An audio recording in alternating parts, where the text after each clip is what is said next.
Hello students, आज हम discuss करेंगे एंटी मार्कोनिकॉफ रूल्स।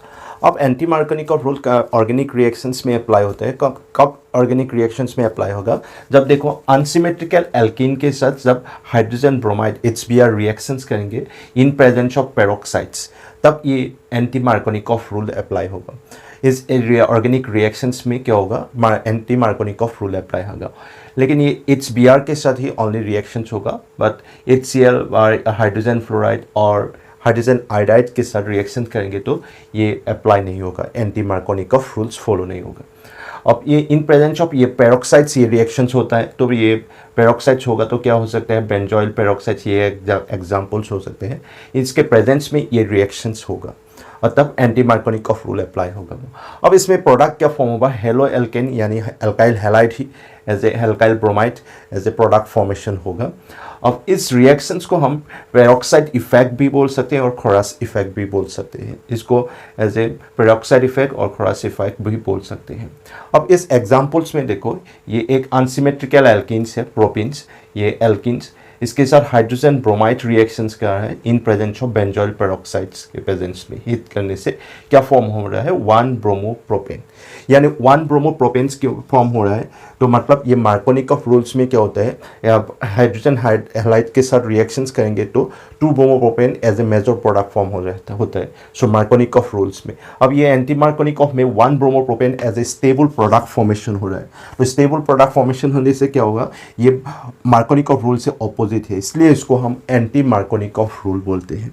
अब ये ऐसे ही हम अनसिमेट्रिकल एल्कीन के साथ hydrogen bromide in presence of peroxides हम रिएक्शंस करके ऐसे 1 ब्रोमो प्रोपेन और फॉर्मेशन होते हैं। इस रिएक्शंस को ही हम एंटी मार्कोनिकॉफ रूल्स के एग्जांपल्स बोल सकते हैं। इस रिएक्शंस के मैकेनिज्म के साथ डिस्कस करते हैं, देखते हैं। अब मैकेनिज्म में देखो, ये मैकेनिज्म्स में क्या होता है? ये फ्री रेडिकल मैकेनिज्म होगा, मतलब ये free radical addition reaction mechanism होगा।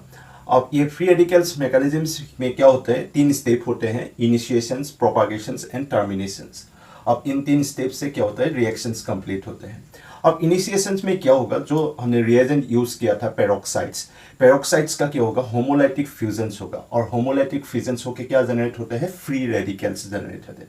मतलब ये हमने बेंजोइल पेरोक्साइड्स लिया था, इसके होमोलाइटिक फ्यूजन्स हो गए, होमोलाइटिक फ्यूजन्स होते थे, क्या होगा? ये फ्री रेडिकल्स जनरेट होगा। होमोलाइटिक फ्यूजन्स मतलब क्या होता है? जो भी बॉन्ड होता है कोवेलेंट बॉन्ड्स, इसका इलेक्ट्रॉन्स इक्वली शेयर होता है और इक्वली शेयर होकर ये फ्री रेडिकल स्पेसिस जनरेट होता है।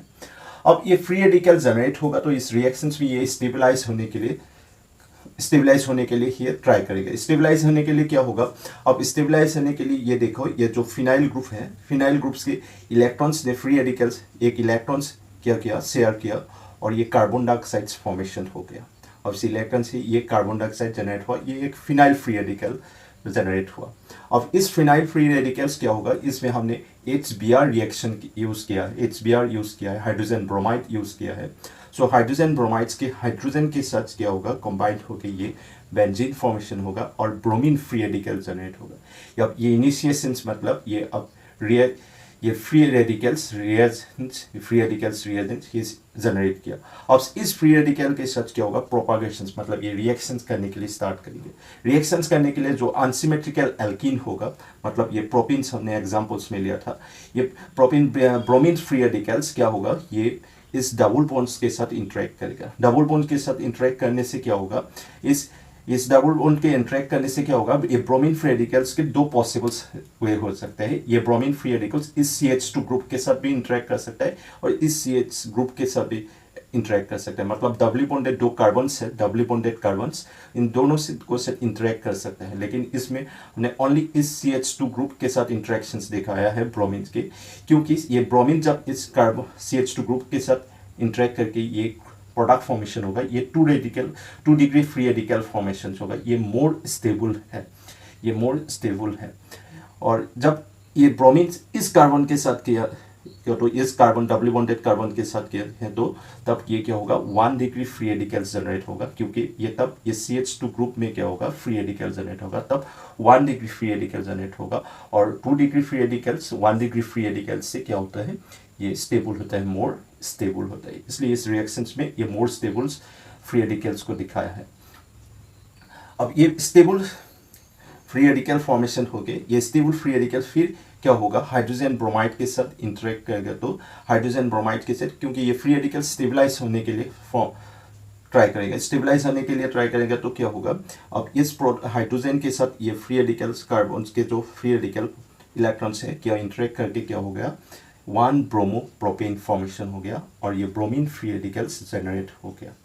ऐसे ये हमने जो प्रोडक्ट फॉर्मेशन था, मेन प्रोडक्ट्स, ये 1 ब्रोमो प्रोपेन फॉर्मेशन हो गया। मतलब इस रिएक्शंस में क्या दिखा, जो Br पार्ट इलेक्ट्रोनेगेटिव पार्ट, जो Br पार्ट कहाँ अटैच हो रहा है, जो अनसिमेट्रिकल एल्किन के डबली बॉन्डेड कार्बन के जो जिस कार्बन्स में क्या हो रहा है, नंबर ऑफ हाइड्रोजन्स ज़्यादा है, number of hydrogen more number of hydrogen atoms presence होगा, उस कार्बन्स में क्या हो रहा है, Br अटैच हो रहा है और अटैच होकर क्या फॉर्म हो रहा है, प्रोडक्ट फॉर्मेशन हो रहा है।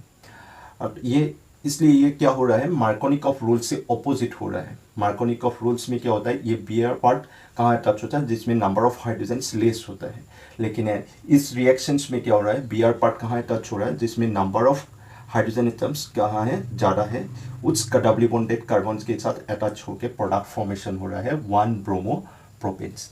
और ऐसे ये रिएक्शन मैकेनिज्म कंप्लीट होकर लास्ट में ये टर्मिनेशन प्रोडक्ट में स्टेप में क्या हो करते हैं, टर्मिनेशन स्टेप में जो एक फ्री रेडिकल्स जनरेट हुआ है, वो फ्री रेडिकल्स कंबाइंड होकर स्टेबल एक प्रोडक्ट बाय प्रोडक्ट फॉर्मेशन कर सकते हैं।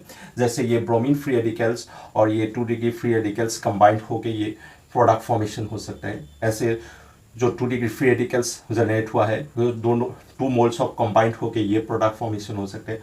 Only bromine free radicals combined होकर Br2 प्रोडक्ट फॉर्मेशन हो सकते हैं। ऐसे ये रिएक्शंस मैकेनिज्म कंप्लीट होता है। मतलब इस रिएक्शंस को हम क्या कर सकते हैं, free radical addition reaction mechanisms बोल सकते हैं। स्टूडेंट्स, अब एंटी मार्कोनिकॉफ रूल्स जब अप्लाई होते हैं, तब अनसिमेट्रिकल एल्कीन के सब जब रिएक्शंस कराते हैं तो hydrogen halide only HBr use करते हैं। क्यों ओनली HBrs, बाकी HCl और हाइड्रोजन आयोडाइड्स और हाइड्रोजन फ्लोराइड्स क्यों नहीं होते? देखो ये इसको क्यों नहीं होता है, ये एक एक्सपेरिमेंटल रिजल्ट्स है। जब ये हम 2 स्टेप्स नंबर 1 एंड नंबर 2 लिखा है, ये एक्चुअली प्रोपागेशन जो मैकेनिज्म में दिखाया था, प्रोपागेशन स्टेप के ही 2 स्टेप हैं, जिसमें फ्री रेडिकल्स जो हैलाइड्स पार्ट यानी ब्रोमीन निकलता था, जो अनसिमेट्रिकल एल्कीन के साथ इंटरेक्ट करके अब ये फ्री रेडिकल्स जनरेट करते थे, 2 डिग्री फ्री रेडिकल्स, और उसके साथ हाइड्रोजन हैलाइड्स रिएक्शंस करके ये प्रोडक्ट फॉर्मेशन होते थे। ये 2 प्रोपागेशंस के 2 स्टेप्स हैं। इस दोनों स्टेप्स में रिएक्शंस का जो एंथैल्पी होगा, सो एंथैल्पीज का वैल्यूज ये टेबल है, वैल्यूज का टेबल है। अब ये x इन HX लिखा है, मतलब ये हाइड्रोजन हैलाइड रिप्रेजेंट कर रहा है। और अब टेबल्स में देखो, टेबल्स में फ्लोरीन के लिए क्या हो रहा है, फ्लोरीन के लिए इन स्टेप 1 में अब ये -209, मतलब इसका एंथैल्पी ये -209, मतलब ये एक्सोथर्मिक ही प्रोसेस है, एक्सोथर्मिक होगा। लेकिन सेकेंड स्टेप्स में क्या हो रहा है, एंडोथर्मिक हो रहा है, तो हीट रिक्वायर्ड होगा। लेकिन इन केस क्लोरीन भी देखो, क्लोरीन में भी क्या हो रहा है, स्टेप 1 में एक्सोथर्मिक्स हो रहा है, लेकिन सेकेंड स्टेप में एंडोथर्मिक हो रहा है। अब इन केस ब्रोमीन में देखो, ब्रोमीन्स में क्या हो रहा है, स्टेप 1 भी एक्सोथर्मिक है और सेकेंड स्टेप भी क्या हो रहा है, एक्सोथर्मिक। इसलिए ओनली HBr के साथ रिएक्शंस हो रहा है, दोनों स्टेप क्या हो रहा है, एक्सोथर्मिक है। सो इसलिए पेरोक्साइड इफेक्ट ऑब्जर्व हो रहा है या क्रश इफेक्ट ऑब्जर्व हो रहा है, यानी एंटी मार्कोनिकॉफ रूल अप्लाई हो रहा है। और इसलिए ब्रोमीन ओनली HBr के साथ रिएक्शंस होते हैं। और हाइड्रोजन आयोडाइड के लिए भी देखो, जब आयोडीन होगा तो पहले ही स्टेप 1 से क्या है, एंडोथर्मिक है, और सेकेंड स्टेप भी क्या है, एक्सोथर्मिक है। अब और ये ऑब्जर्व करने के बाद क्या हो रहा है, देखो ओनली दोनों स्टेप के में एक्सोथर्मिक रिएक्शंस ओनली ब्रोमीन्स के केस में हो रहा है। सो इस मार्कोनिकॉफ रूल्स ओनली HBr के साथ शो होते हैं, लेकिन बाकी जो हाइड्रोजन हैलाइड्स होगा उसके साथ ये एंटी मार्कोनिकॉफ रूल अप्लाई नहीं होते, यानी पेरोक्साइड इफेक्ट्स शो नहीं होते हैं। ये है एंटी मार्कोनिकॉफ रूल। अब एंटी मार्कोनिकॉफ रूल्स क्या है बताएंगे तो क्या होगा, जब ये अनसिमेट्रिकल एल्कीन के साथ हम हाइड्रोजन ब्रोमाइड रिएक्शन करेंगे तो ब्रोमीन पार्ट किसके साथ अटैच होगा, जो अनसिमेट्रिकल एल्कीन्स के जो डबली बॉन्डेड कार्बन्स होगा, डबली बॉन्डेड कार्बन्स का जिस कार्बन्स में नंबर ऑफ हाइड्रोजन्स मोर होगा, जो नंबर ऑफ हाइड्रोजन ज़्यादा होगा उस कार्बन के साथ ब्रोमीन अटैच होके क्या होगा, वो प्रोडक्ट मेन प्रोडक्ट फॉर्मेशन होगा। अब यही है एंटी मार्कोनिकॉफ रूल।